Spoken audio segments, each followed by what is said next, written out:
হয়েছে যে আসলে আপনি নিজেই বললেন আপনি ঢাকা থেকে এসেছেন, আপনি কিছু জায়গায় গেছেন।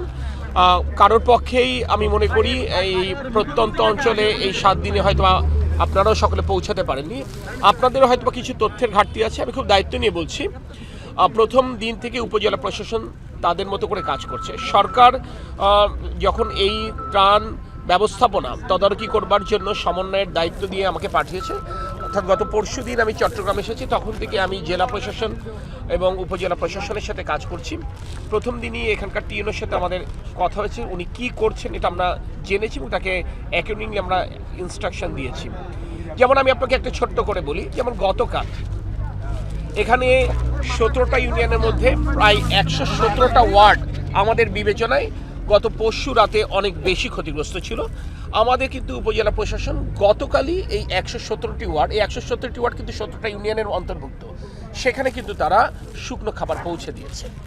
সো এই ইনফরমেশনটা হয়তো অনেক কারণেই আমাদের সকলের কাছে পেয়েছি। আমি আপনাদেরকে এইটুকু বলতে পারি যে আমরা প্রতিটা দুর্গত মানুষের কাছে পৌঁছাতে চাই। হয়তোবা কারোর কাছে আগে পৌঁছাতে পারছি, হয়তোবা কারোর কাছে পরে পৌঁছাতে পারছি, কিন্তু আপনারা নিশ্চিত থাকবেন আপনাদের দেওয়া তথ্য উপাত্তকে বিবেচনায় নিয়ে বিশ্লেষণ করে কিংবা আমাদের উপজেলা প্রশাসনের মাঠ পর্যায়ের যারা কর্মী আছে তাদের কাছ থেকে তথ্য নিই। ইভেন আমাদের যারা রাজনৈতিক সহকর্মী রয়েছেন, আমার পাশে এখানকার এমপি সাহেব রয়েছেন, আমার আরেক পাশে এখানকার আরেকজন জনপ্রতিনিধি আছেন। সো আমাদের রাজনৈতিক সহকর্মী তাদের প্রদত্ত তথ্যের ভিত্তিতে কিন্তু আমরা কাজ করছি। এখানে সরকার যেমন তার মতো করে কাজ করছে, ঠিক তেমনি এখানকার সংসদ সদস্য ব্যক্তিগত উদ্যোগে কাজ করছে, বিভিন্ন স্বেচ্ছাসেবী প্রতিষ্ঠানও বিভিন্নভাবেই কাজ করছে।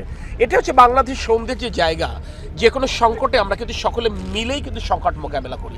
আমি মনে করি এই সময়টা আসলে দোষারোপের সময় নয়, এই সময়টা আসলে কাঁধে কাঁধ মিলিয়ে নিরন্ন মানুষ, দুর্গত মানুষের পাশে দাঁড়াবার। ধন্যবাদ। আচ্ছা, আপনি কিন্তু চট্টগ্রামে 3 দিন ধরে আছেন।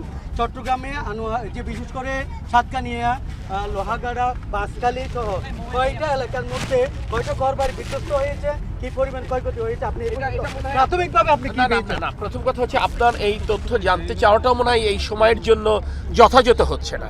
এই পানি যখন নেমে যাবে, যখন প্রতিটি জায়গায় উপজেলা প্রশাসন পৌঁছাতে পারবে কিংবা ইভেন গণমাধ্যমের বন্ধুরাও পৌঁছাতে পারবে, তখনই আসলে সঠিক তথ্যটা পৌঁছানো যাবে। এই মুহূর্তে আসলে আমাদের মূল ফোকাস হচ্ছে রিলিফ অ্যান্ড রেস্কিউ অপারেশন। হ্যাঁ, আমরা দুর্গত মানুষকে উদ্ধার করতে চাই এবং আমরা তাদের মুখে খাবার পৌঁছে দিতে চাই। পানি নেমে যাবার পরে আমরা পুনর্বাসনে মনোযোগ দেবো এবং পুনর্বাসনের ব্যাপারে খুব স্পষ্ট ধারণা কিন্তু আমাদের মাননীয় প্রধানমন্ত্রী তারেক রহমান দিয়েছেন।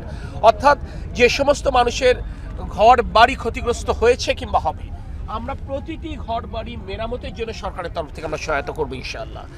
যেখানে ফসলি জমি তলিয়ে গেছে, মাছের ঘের ভেসে গেছে, গবাদি পশু ক্ষতিগ্রস্ত হয়েছে, এই ক্ষতি পুষিয়ে নিয়ে যেন এই মানুষগুলো আবার স্বাভাবিক জীবনে ফিরতে পারে, আমরা তার জন্য সরকারের তরফ থেকে উদ্যোগ নেব। এমনকি আমরা গতকাল বিভিন্ন এনজিও যারা ক্ষুদ্র ঋণ বিতরণ করে, আমরা তাদেরকে